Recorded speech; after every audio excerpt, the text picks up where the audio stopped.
Happy 2014, everyone. Look, I'm gonna be honest with y'all, I originally had a completely different intro for this video planned, but it's May. Yeah, these videos took way longer than I expected them to, so I don't want to waste any more of your guys' time. All I'll say is that 2024 was a great year for music, both in general and in terms of me expanding my tastes. So here are my top 10 favorite songs of the year. These aren't the best songs of 2024, just the ones that I enjoyed most personally. Feel free to leave your list in the comments if you want to share. I do actually read them. One last thing, I excluded any songs from one of my top 10 albums of the year. This way we get more variety between both lists, and I also get the chance to talk about some stuff I might not have otherwise. Now, important to note here is that an artist can still appear on both lists as long as the song doesn't appear on the album I choose. So stuff like singles and songs from EPs are more than fair game, even if that artist is already on the other list. Alright, let's do this. Woo!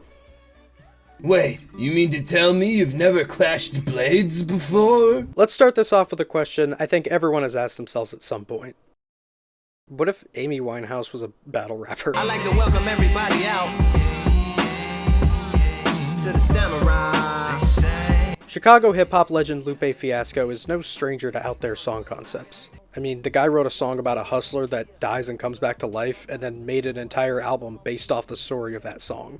Even still though, Lupe's avant-garde tribute to the late great Amy Winehouse in the form of what is essentially an AU fanfic was pretty out of left field.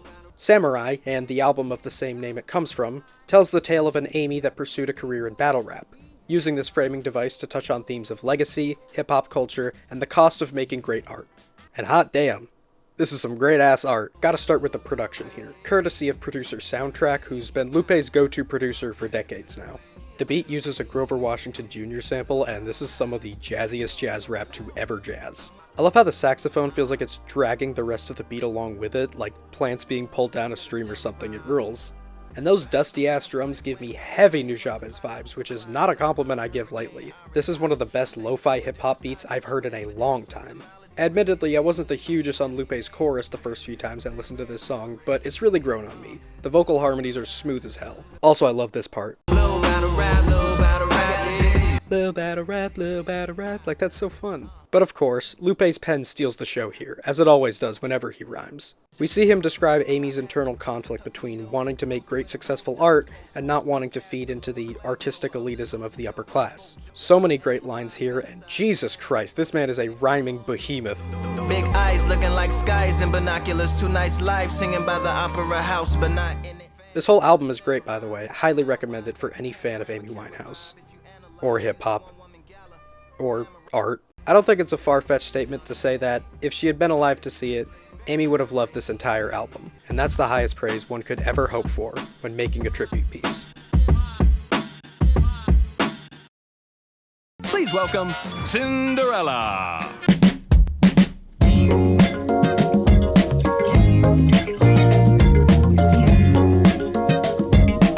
You know, this was one of the hardest parts of the script to write. Not because there isn't anything good to be said about the song, I mean, I put it on the list, clearly I do love it. It's just that Cinderella by Remy Wolf is a song that's greatness kinda speaks for itself. I really don't feel like I have to explain much. It's so obviously stellar in a way that can be enjoyed by literally anyone. My mom loves this song. If you've heard the song already, you know why it's on the list, and if you haven't, go listen to it. That's good enough, right?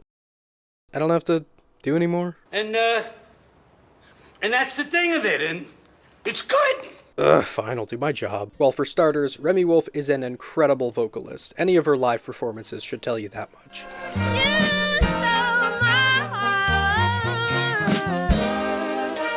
But it's not just her range, tone, and breath control that's on display here. Remy also just has so much fun with her delivery on this song. Is damn near a vocal stim for me, it's so fun to say. Another thing this song gets so right is the pacing and the structure. A problem that can often occur with pop songs is a lack of substance and catchiness outside of just one section, usually the chorus. Like, yeah, the hook is fun to sing along to, but if the rest of the track doesn't keep me engaged, it might end up being kinda forgettable. That is not a problem with Cinderella. Every single part of this song is just as catchy as the last. Hell, I didn't even know that this part was considered the chorus until I looked it up. I thought it could have been like any other part of the song. That's how great the structure is. And this production? Mwah. It's not common nowadays we get pop that's genuinely reminiscent of golden era Quincy Jones, but yeah, this shit really is off the wall with how good it is. I think I'm funny. The horns, the percussion, the keyboards, the fucking whistle. Everything comes together to make this an absolute jam and a half. And if all of that wasn't enough for you, she says purple, and purple is the best color. Hey, this is like the 5th genre Jane Remover has revolutionized in the past 4 years alone. Should I be, like, concerned, or...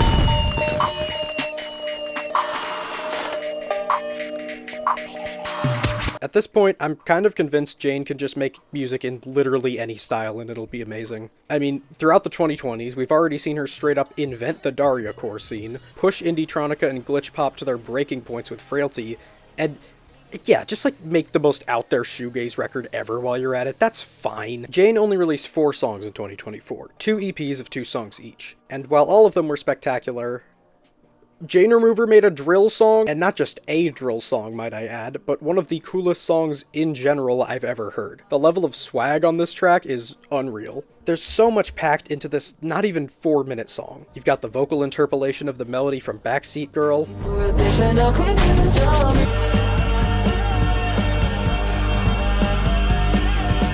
the chorus that builds in intensity each time it appears, culminating in the song just fucking exploding at the end. This percussion is absolutely bananas. Snaps, record scratches, a goddamn fireworks sound effect, it's insane. And all of this is fused with the grimy, distorted guitars found on Census Designated. There's so much going on here, but it's controlled chaos. The song's pacing does a great job anchoring your brain as it builds up to the eventual, and I love the writing on this song. Flash in the Pan is basically the be careful who you make fun of in high school anthem. There's a vulnerable bitterness to how people who would once laugh and mock you in the past now all of a sudden find you attractive and desirable. And Jane perfectly captures the feeling of, you know what, I'm confident in myself and who I am as a person now. The way you treated me in the past, it still hurts. And there's a part of me that does yearn for the validation you have for me now, but you need me, I don't need you. And just for this moment, I am going to flex on you so hard. Flash in the Pan is anything but what its title might suggest, and I would say that I'm so excited to see what Jane has next in store for us, but, look, this video took a while, okay? Ow! Monster Biff, ow! 2024 was the year that I got into the artist known as Violet Pony. She had just released her mixtape I Was the Loner of Paradise Valley at the tail end of 2023, and I decided to check it out on a whim. So I clicked play on the first track, Narcissus, and I can actually tell you the exact moment where I was hooked.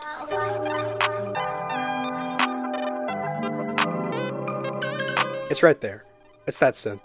Throughout a year that was an absolute chaotic mess for me, Violet's music, as well as its art and community, provided a great deal of comfort. C's albums struck such a specific emotional chord with me, and now she's honestly probably one of my favorite artists ever. It also helped that she released so much fucking music! In 1 year, we got 2 full-length albums, 3 EPs, and 9 additional singles, with the variety ranging from this to this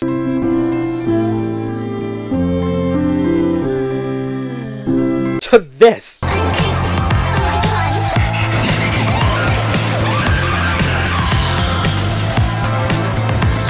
Suffice to say, I definitely had a lot to choose from for this list. And after much deliberation, I finally decided I'm going with the Hot Topic one.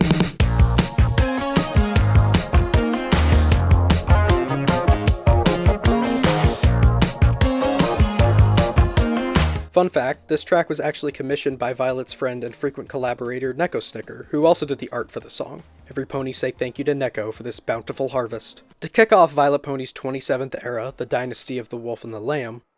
Oh yeah, Violet has eras of its music, right now we just started the Quickscope era, keep up. She dropped Bit of a Monster as the first release of this phase. A Bit of a Monster is a bit of a banger. Oh, brother, this guy's still. Every section of this song comes together so damn cleanly to form one of the catchiest earworms of the year. You've got these slick as hell bass lines and guitar riffs, some flashy synths to fill out the mix, drums are kicking, the vibe is immaculate, I feel like this one wolf image.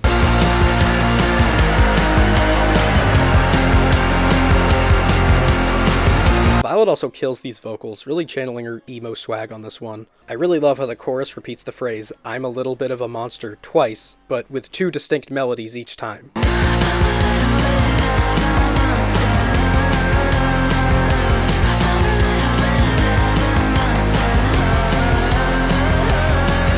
It's a small touch that does wonders for the song's pacing, and I honestly think that might be Bit of a Monster's biggest strength over anything else. I've heard 3-minute songs that feel like they've exhausted all of their ideas halfway through, but Bit of a Monster's out here making 5.5 minutes feel like a blast.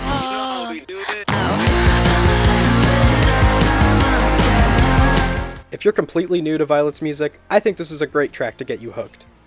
Also, the video she uploaded to YouTube immediately after this song was this. Cheese balls as wonderful as these make you just go, ah! Ah! Maternity leave has never been sweeter. I have personally excommunicated Jack Black in favor of a demon. Gotta love art. All right, don't you start making that noise. But, all right, it's not funny when they do it. It's definitely not funny when you... So there's this game called Pizza Tower I played in 2024. It was released in 2023, but it was only available on Windows, and I don't have that. Thankfully, it came to Nintendo Switch this past year, and goddamn, what a fantastic game. One of the best 2D platformers I've ever played, which is saying something, because most of what I play are 2D platformers. Personality oozes out of every aspect of this game, from the art and animation to the characters and level design. This extends to the phenomenal soundtrack as well, composed by Mr. Sauceman, Classy Jitto, and Post Elvis. Unfortunately, I couldn't include anything from that soundtrack on this list because, you know, it's 2023. If only there was a free update that added a handful of new tracks to the game in 2024. Noises, Carly, pick up phone. Noises, Carly.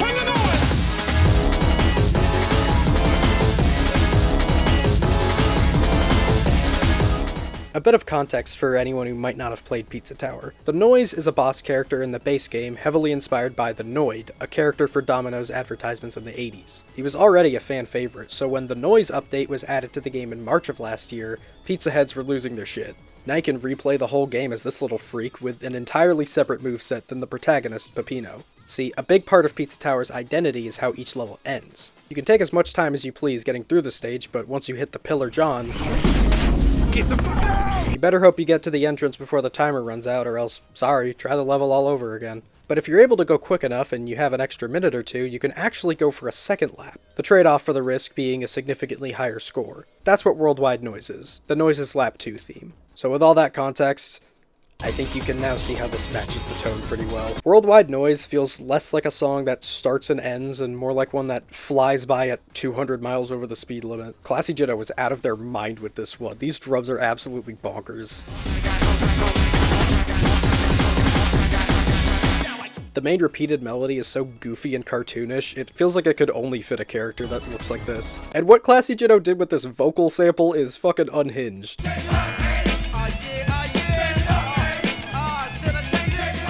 Pretty standard, right? The type of simple old-school hip-hop back and forth that lends itself well to electronic music. This is what they did with it!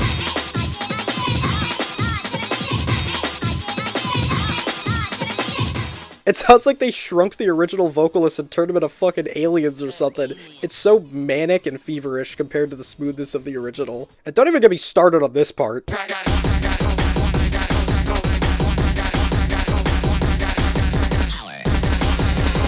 This shit makes me go feral, an unbelievable banger that makes me go for lap 2 with the Noise every damn time. I also couldn't end this section without mentioning the phenomenal music video edit made by Shinksanta. Shinks uses clips from OG SpongeBob so well, you'd be forgiven for thinking this was official in some way. He even commissioned custom sprites of SpongeBob characters in the Pizza Tower art style for the video. It rocks. Go check him out, he does great work.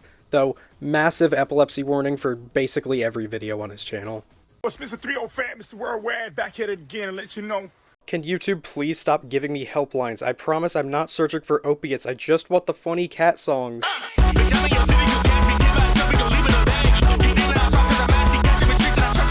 Truth be told, I wasn't entirely feeling this song that much when it first dropped. I mean, I still liked it, Femthanol's production is always sick, and the art for the song was awesome, but I was a little unfamiliar with the featured vocalist, Zombie, at the time. The more I replayed the song, the more interesting pockets and flows Zombie decided on stuck out to me. Like the way the beginning of verse 2 perfectly accentuates the flow of the production.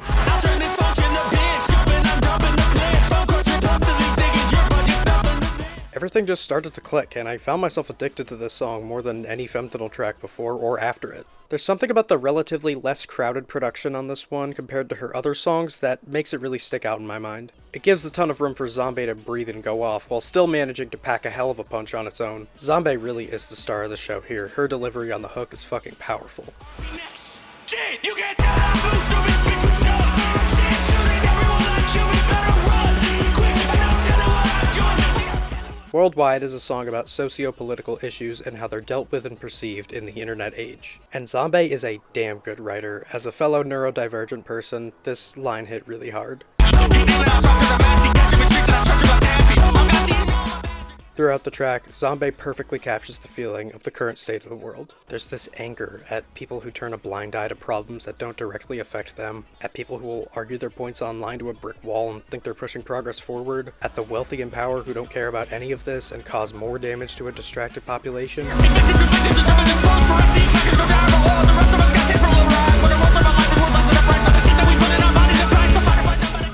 This song is more than just an energetic banger with some great writing. It's an anthem, a war cry even. Zombie, I sincerely apologize for my initial hesitance to your immense talent. I was unfamiliar with your game. Keep fighting, everyone, stay strong, and check in on one another.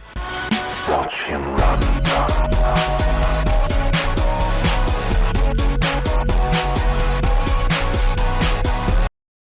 You don't give them as a joke gift or wear them ironically or do pub crawls in them like the Snuggie. They're not like the Snuggie. This is my impression of me at a restaurant with my friend, but I see some gingerbread men sitting across the table from us, and they have really cool jewelry on, and I want to point them out to my friends so they see them, but I don't want to be rude and make a scene out of them, so I have to be quiet.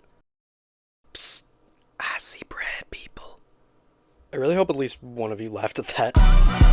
They not like us. They not like us. They not like us.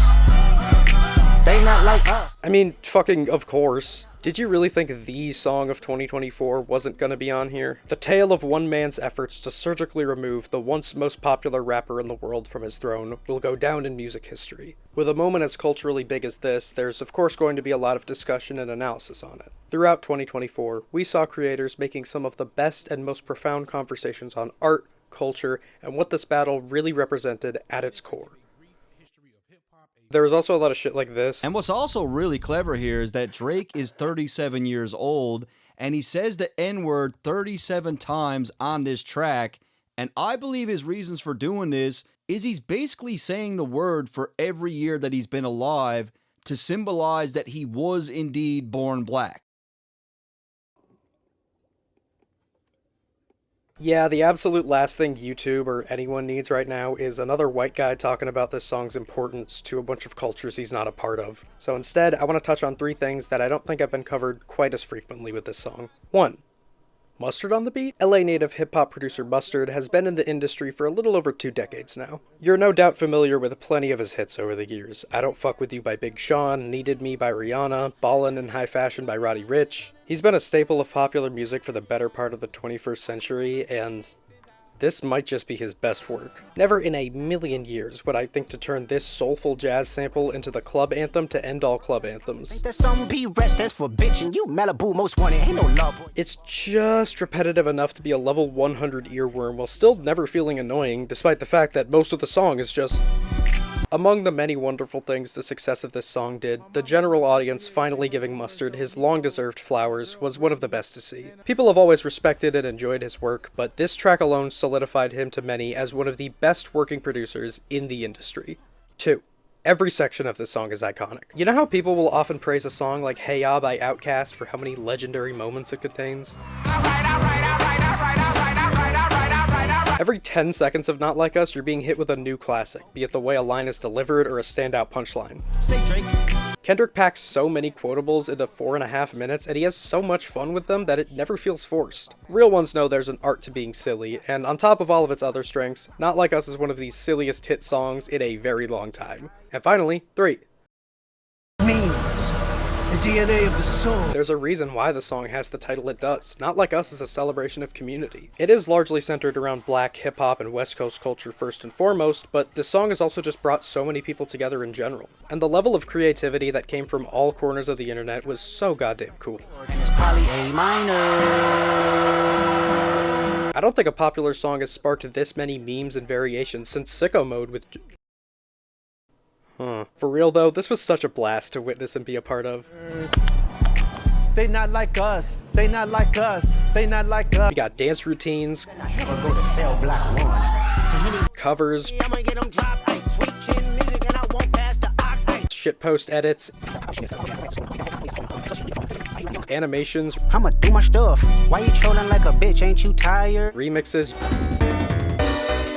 They not like us. They not like us. You bet your fucking ass there were Minecraft parodies. Hey, Spiders tried to show you how to web. Slime made you feel like you were slime in your head. It's been a while since YouTube has felt this inspired and wacky. People just making whatever thing they could think of. Users collaborating with each other and sharing ideas. This is what the internet was made for.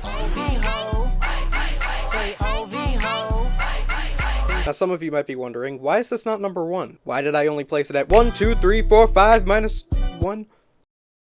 Doesn't really sound as catchy. Well, not unlike Sicko Mode, I could understand some level of fatigue from the song's omnipresence the year after its release. I stand by the song itself not feeling repetitive or annoying, but it was everywhere in 2024, and thanks to the Super Bowl, still kinda is. But let me ask you, have you re-listened to Sicko Mode lately? Several years removed from its cultural peak, it still holds up as one of the best rap songs of the 2010s. Give Not Like Us a few years, let the people breathe, and I think the song will be looked back on in a similar way. Rest in peace, Drizzy Drake. Wouldn't wanna be ya.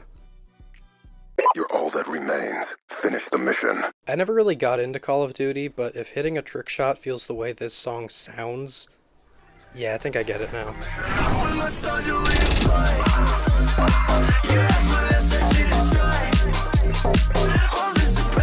Musician, streamer, and guy who almost ran over someone going 45 in a parking lot. I wasn't even going that fast. I was only going like 45. So you probably wouldn't have killed her. Yeah. So you were only going 45? Yeah. That's fast for a parking lot. It's incredibly fast. Yeah, the speed limit's 15 in all the parking lots.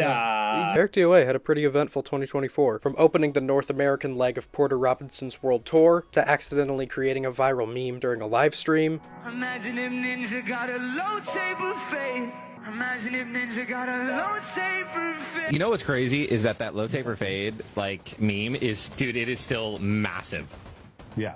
Massive. And bro even found the time to drop an album and an EP to open and close out the year. DOA is a great record too. I did strongly consider Kickstand for this list at one point, but Search or Destroy was the track that had me screaming.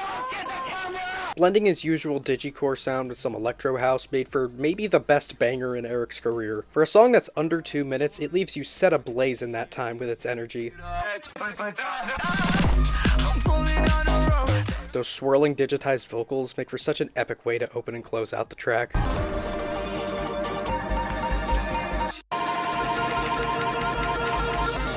The vocal mixing and processing on this track is delicious, and Eric uses it to make one of his best choruses ever.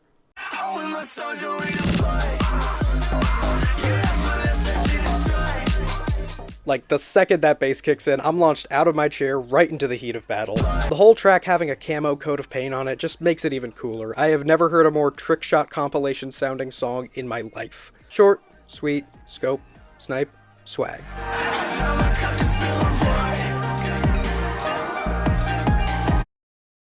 On your mark, get set. We're riding on the internet. This is by far the most niche song on this list. It's much harder to recommend than anything else I've talked about so far, but I'll do my best to try to explain why I love this thing so much. So there's this 20-minute long mashup song.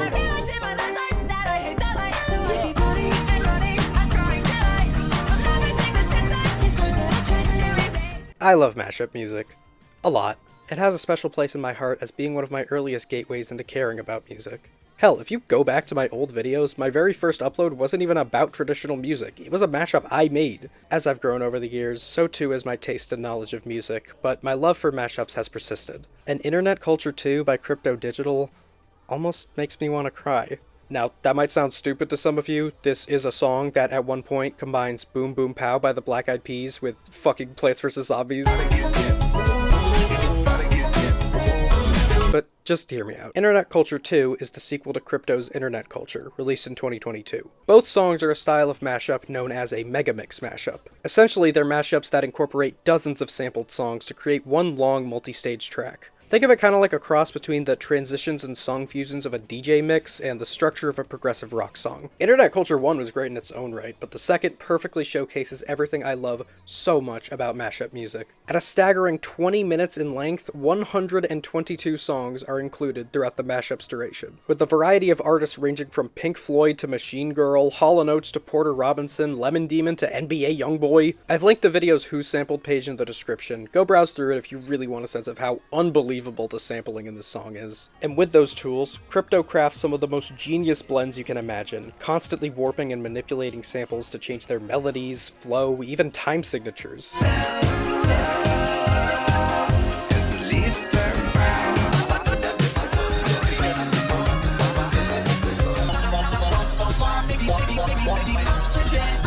What's most important here is it's not just that every section sounds good, although they really sound good, but that they're all able to create their own unique thematic feels to them. Shut Up and Dance With Me actually turns into a phenomenal dance song when fused with some of the best French house songs of all time. The lyrics for In the Air Tonight become an ominous cry of horror when backed by the Local 58 soundtrack.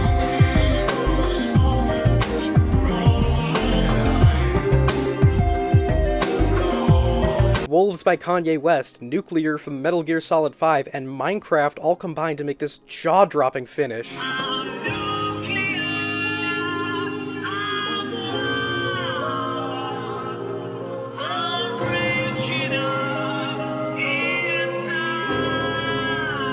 It just feels really awesome to see that even in 2024, people still care about this stuff. I've listened to this 20-minute song countless times, and I'll continue to listen to it countless more. Thank you, Crypto Digital. You made this random little weirdo really happy.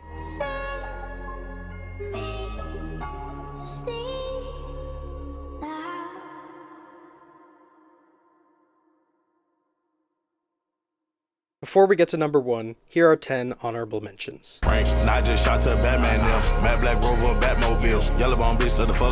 Ignoring the casual misogyny in certain bars, Maxo's rapping is solid here. His flow's smooth as butter and he brings a lot of energy to the track. But that is not what made me almost put this song on the list. Have you heard this fucking beat?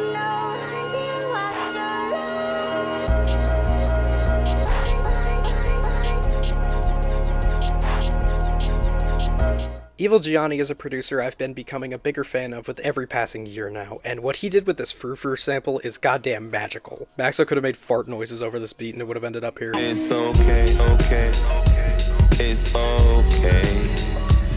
Mock Hami is one of the most captivatingly gifted rappers of our time, and pairing him with the god MC himself, Black Thought, was absolutely phenomenal. Great reflective boom bap production, and you could write your college thesis on the lyrical content here. Black Thought specifically delivers what might be the best lyrical display of 2024. Half decomposed bodies is found inside buildings when that odd feeling blowing the wind like Bob Dylan saw my mind. Fucking insane. Richie with a motherfucking T continues to prove that he's one of the most creative minds in hip-hop. The song title isn't lying, this production really is dizzying, with these fuzzy synths and drum rolls buzzing around the mix. Richie delivers a great chorus and solid verse, and Amine is still like the funniest guy ever. Grown men calling Rocky they spirit animal. I love this man.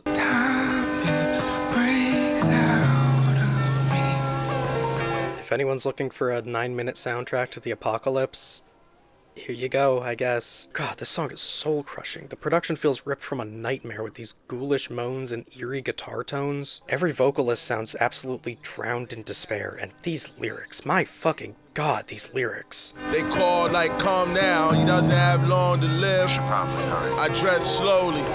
Not for the faint of heart, but one of the most powerful musical statements I heard last year.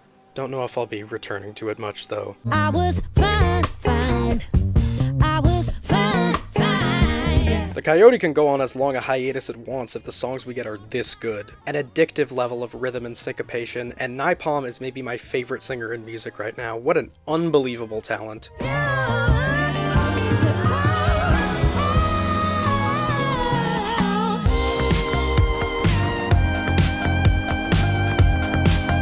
I may not have been quite as crazy for Imaginal Disc as some other people were, but Image definitely hooked me. Equal parts synth pop, disco, and neo-psychedelia, you will have this song stuck in your head for days after hearing it.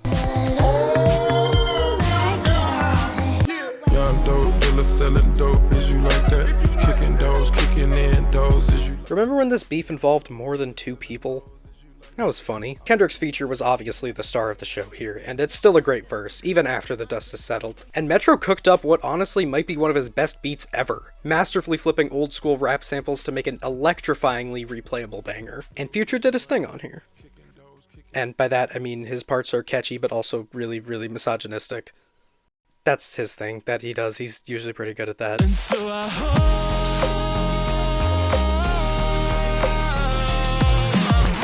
When Wishlane says, "so I hold my breath," I don't think he means it metaphorically. The breath control displayed in these vocals is frankly astounding. Production's fantastic, with remarkably patient pacing until it bursts with energy, and Wishlane's writing is so uniquely poetic within his field, he really stands out amongst his contemporaries.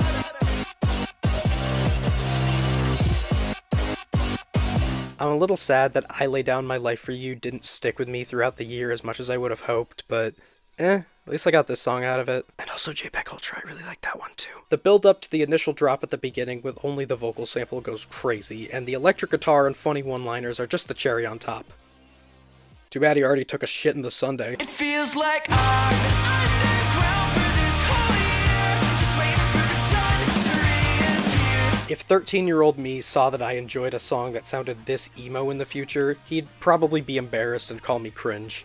And that fact could not make me happier. A few years back, Origami Angel probably would have been too outside of my comfort zone for me to appreciate. But now I have zero issue saying that Where Blue Light Blooms is one of the catchiest pop-punk tracks I've ever heard, with potent writing on internet addiction that never comes across as preachy. Shout out this transition from the chorus into the verses, this shift into the softer guitar tones is just...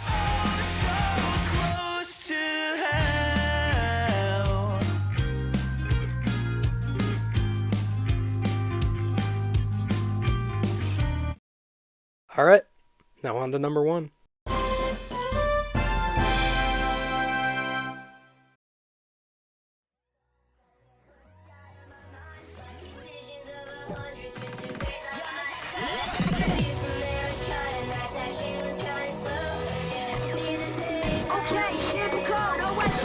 Number 1 on my list is the second song that this artist has ever released. Their first song was 3 years ago. Wear a suit if I got it. Tied up for a minute, couldn't prove I was drowning. I sent them a location, Okay, well, that's only partly true. Soren has been publicly releasing music since 2017 under his previous alias, Bisquick. It wasn't until a rebrand in 2021 that Subi Club came to be, releasing their first single, Burbank House, in October of that year, and then... silence. It might seem comically absurd to some to require a 3-year hiatus for one damn song. I mean, who does this guy think he is? Me? But Soren has made it clear that the Subi Club project operates on a direct relationship between the audio and visuals. The music informs the visuals, and the visuals inform the music. They are not to be separated. And I want to honor this artistic vision, so to start this entry, let's talk about Laced Up's music video. What the fuck?!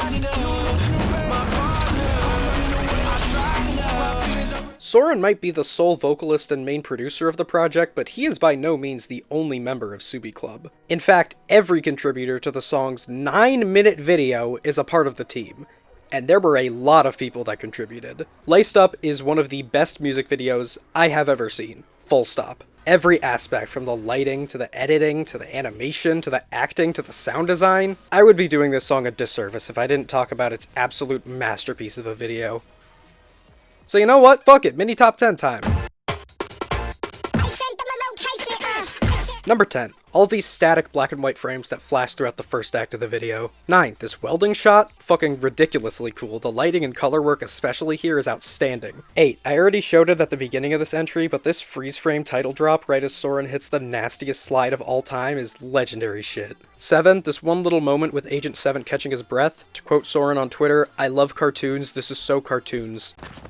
And speaking of which, 6. After Sora knocks out Agent 6 and 7, you can see cartoon smoke coming out of their ears. That's so fucking cool. 5. This shot of the Buster Sword transforming into a staff. That's clean as hell. 4. The jaw-dropping sound and visual design of this ghoul colossus at the end of the video. This legit looks and sounds better than a lot of special effects in movies of the past few years. 3, this shot with Soren stumbling while being mind-controlled by the other version of him. Like, those are two completely different locations. How the hell did they get this to line up perfectly? Number 2, me when I start falling with my magical sky orb and then it turns into a big fucking cartoon hammer. And number 1, the baseball bat shot. This UI determining Soren's attack power, position on the field, and even which move he selects is so goddamn nerdy. I love it. And then the camera angles snapping around to the rhythm of the bass in that section.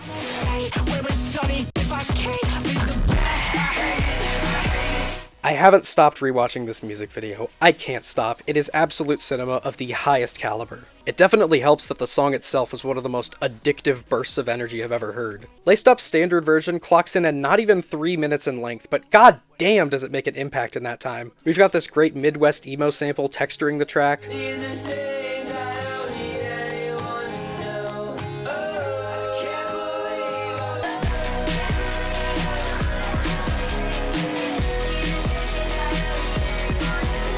Some chunky, distorted bass and synths, drums that pack an insane punch, and atop it all, Soren kills it vocally. He so stylishly skates over this track with memorable melodies and deliveries at every second. I am obsessed with this part in the second verse. Fuck it up, I'm on the benches. Like, he just fucking hiccups, and he just leaves it in? That's so fucking cool! There's a lot of variety in the delivery across this track. Soren constantly hops between sing-rapping, shouting, digitized crooning. It covers an insane amount of ground in the time it has. Apparently the